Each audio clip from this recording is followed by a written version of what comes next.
The movie begins with a former Special Forces soldier named Devon waking up from his sleep inside his car, showing that his car is his home. He then gets out of the car and opens the gate to the site where he works. It becomes clear that Devon is the foreman of a construction company, and the workers highly respect and like him.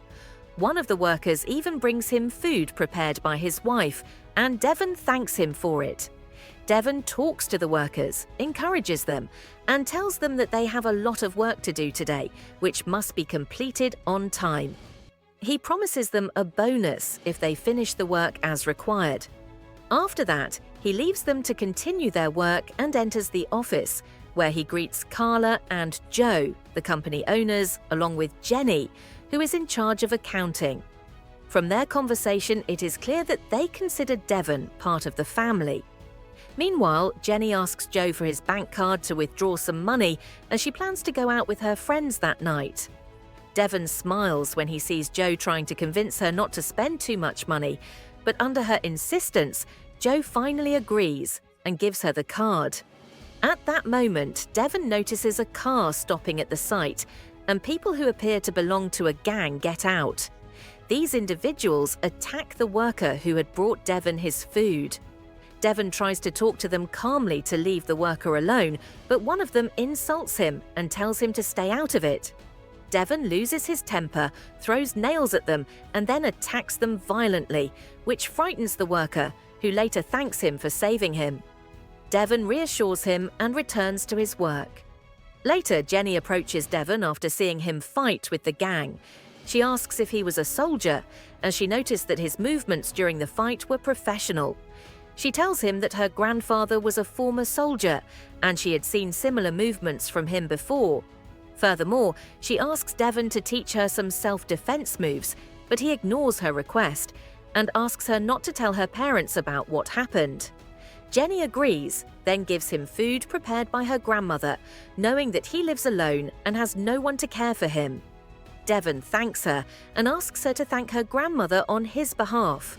After finishing his work, Devon goes to visit his daughter, Mary, but he is surprised to find that her grandfather, Gordon, has thrown a party on the same day Devon was supposed to take her, to convince Mary not to go with her father. However, Mary runs to Devon and hugs him with love, then climbs into his car. At that moment, Gordon speaks to Devon in a rude manner, expressing his concern about his granddaughter being with Devon, insinuating that Devon's life is full of problems and violence, and that his ex-wife paid the price for it and died. Gordon tries to provoke Devon to hit him, hoping to use the situation in court to gain custody of Mary. However, Devon keeps his composure and tells him that he is not to blame for his wife's death, then leaves without causing any trouble. Levon takes Mary to a restaurant for lunch, where he gives her a photo of her with her mother. Mary tells him that she is angry with her mother for leaving and abandoning them, and she says that her grandfather collected all of her mother's photos and hid them. Levon's face shows sadness from the loss of his wife. After that, Devon goes to his lawyer's office and tells him about Gordon's actions against him. The lawyer informs him that Gordon has a huge legal team working tirelessly to win custody of the child. He is surprised by how much Gordon hates Devon. Devon explains that Gordon believes he is responsible for his wife's death and tells him that his wife died due to depression. Because Devon was away from his wife most of the time due to his work, she eventually decided to harm herself. The lawyer offers to talk to Gordon to try and reconcile between them, especially since he believes Gordon may win the custody battle, particularly since Devon doesn't have a stable home, which could be a major reason for losing the case. Devon becomes angry and rejects the idea of reconciling with Gordon, handing the lawyer the money to continue working on the case, assuring him that he will find a solution to his housing problem as soon as possible. Night falls, and Jenny goes out with her friends to spend the evening at a bar. There, Jenny approaches the bar and asks the bartender, named David, for a table for herself and her friends. David tells her that she needs to tell him her name to get a table in a special spot. Jenny agrees and gives him her name, and he directs her to the table where she joins her friends. At the same time, David sends a message to someone named Viper, a member of a human trafficking gang. As soon as the message reaches Viper, he grabs his colleague Artie and they head quickly to the bar. Meanwhile, one of Jenny's friends feels sick from drinking too much, and Jenny takes her to the bathroom, telling her she will wait for her outside the door. However, as soon as Jenny exits the bathroom, Viper attacks her, gags her, and kidnaps her. The next day, Carla and Joe meet with Devon and inform him that Jenny has been missing since the previous night. Her friend said she disappeared suddenly after entering the bathroom. Joe asks Devon to stand by their side and help search for her, given his military experience and ability to handle such situations. Lemon replies that he retired from this kind of work long ago and is afraid of losing custody of his daughter if he gets involved in any violent acts. Joe tries to persuade him by offering a large sum of money for his help, but Devon refuses and leaves. Devon then heads to his friend Johnny, who lives in a cabin in the forest. Through their conversation, we learn that Devon saved Johnny's life during a previous military mission, even though Johnny lost his sight in that mission. Despite his injury, Johnny remains grateful to Devon for saving his life. Devon tells Johnny about what happened with Jenny, and it's clear that Devon cares for Jenny as if she were his own daughter, especially after having promised her that he would always be there for her. However, he feels conflicted and afraid of losing custody of Mary if he intervenes. Johnny encourages him to save Jenny no matter the cost. Levon follows his friend's advice and returns to Joe, who is sitting watching a video of Jenny playing the piano, looking deeply sad. Joe tells him that Jenny had received a scholarship to study music, but she turned it down to help him with work. Devon reassures him and promises that he will search for Jenny and won't return until he finds her. He then takes his car and starts gathering information about Jenny's movements on the day she was kidnapped, eventually reaching the bar where she had been hanging out before she was taken. Devon sees David selling drugs to the patrons without anyone noticing. He concludes that David is involved in Jenny's disappearance and exits through the back door of the bar.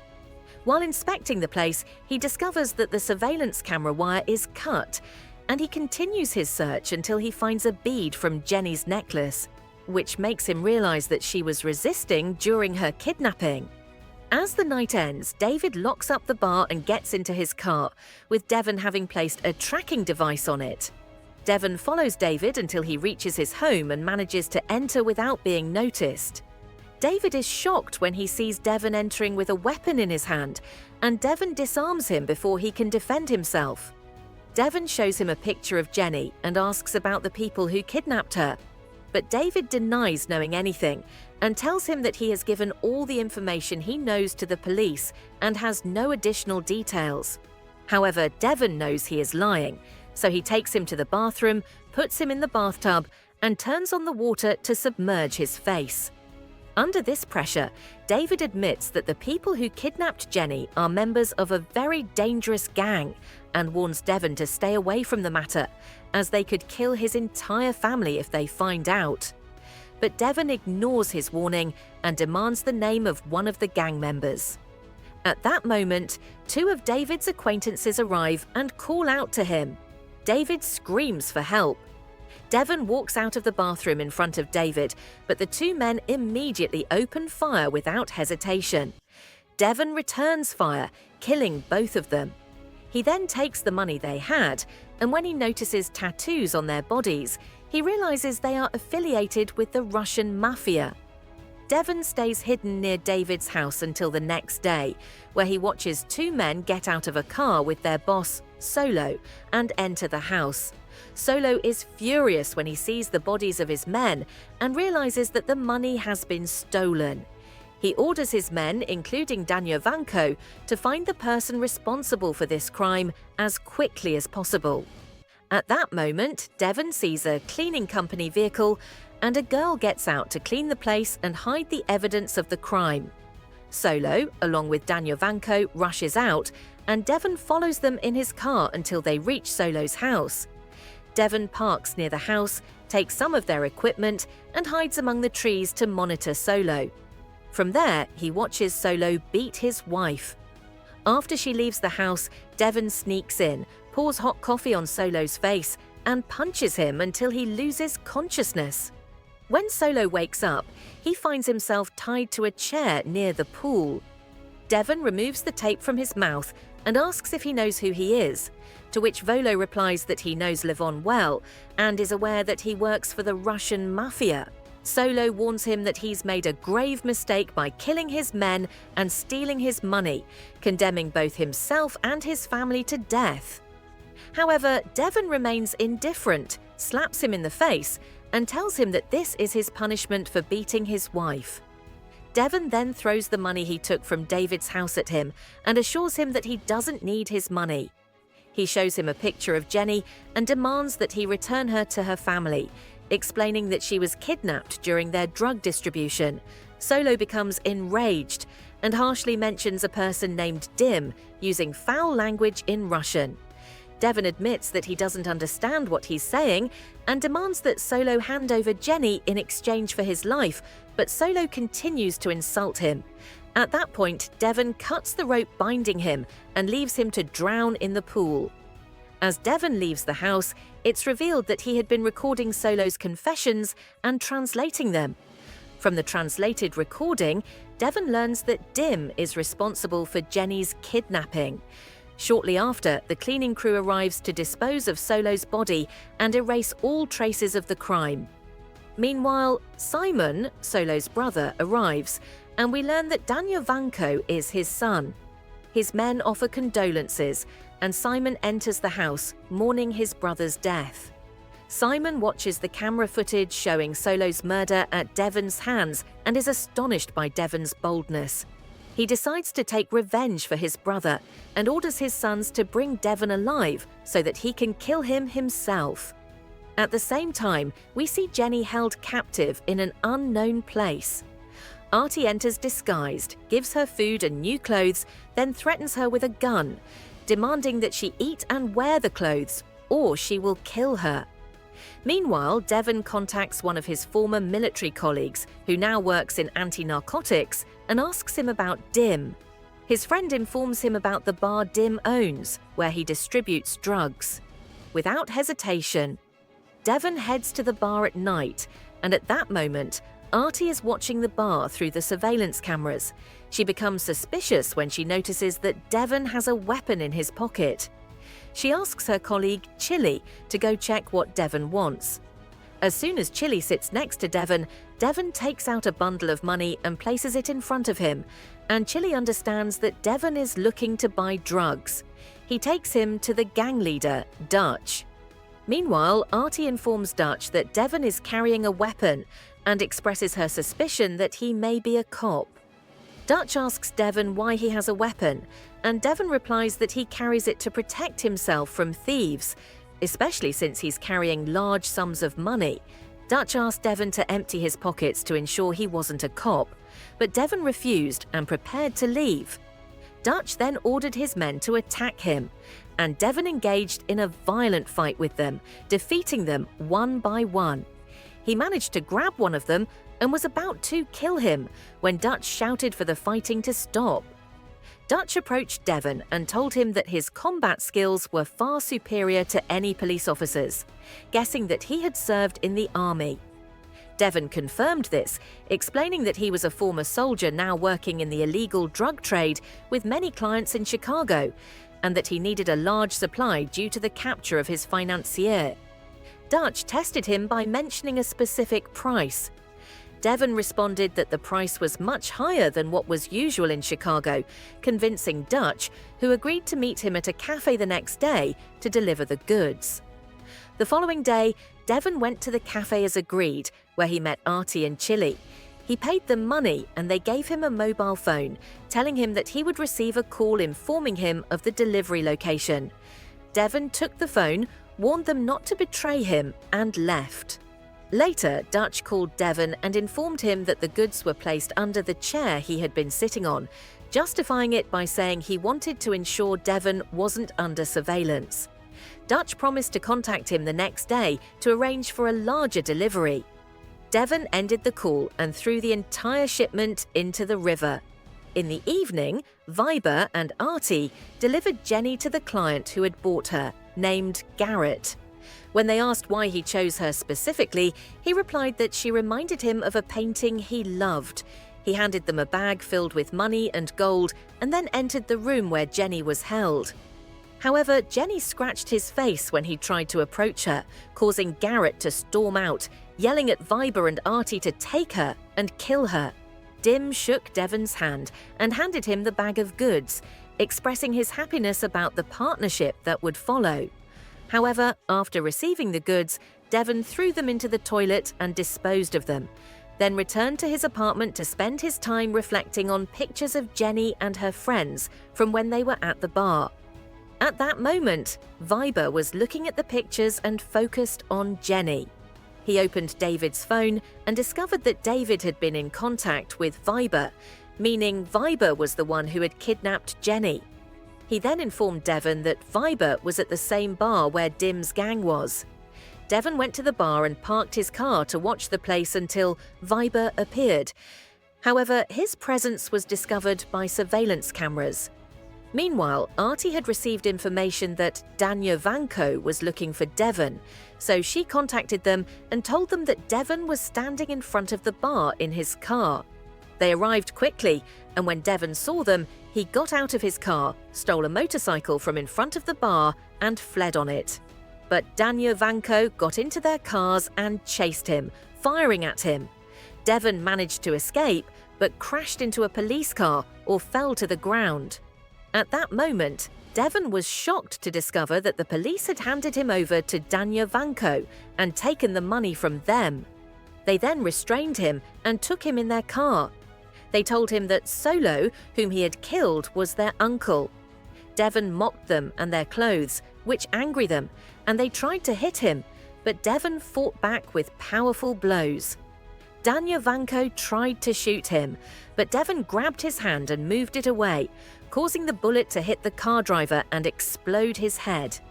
The car flipped, but Devon managed to kill Danya Vanko and free himself, then pushed the car into the river. When Simon discovered that his children had been killed, he was saddened and ordered a meeting with the other mafia bosses. Meanwhile, Viber and Artie were together, and Viber was angry because Jenny had slapped Garrett in the face. Viber told him that this mistake would not happen again and informed him that he and Artie would kill her, then find another girl to deliver to Garrett. At Simon's meeting with the mafia bosses, he told them what had happened, and one of them suggested sending two of their best fighters, Lester and Semi, to eliminate the person who killed his brother and sons. Simon took them and went to Dim, as he was sure that Dim knew where Devon was, especially since Devon had been standing in front of his bar. We then learned that Dim was the son of Solo, whom Devon had thrown into the pool, and that he had a constant conflict with his father because he was happy about his brother's death. But when Dim learned that Devon had killed Danya Vanko and his cousins, he was shocked and told Simon that Devon had presented himself to him as a drug dealer, showing him a picture of his ID, which he had verified when they met. Simon responded that he had been hunting him because of the deaths of his brother and sons, then left the meeting. Afterward, Mr. and Semi gathered all the information about Devon, and the next day they went to Garden's house, Devon's father. At that moment, Devon was driving his car and received a call from the school informing him that Garden hadn't come to pick up Mary as usual.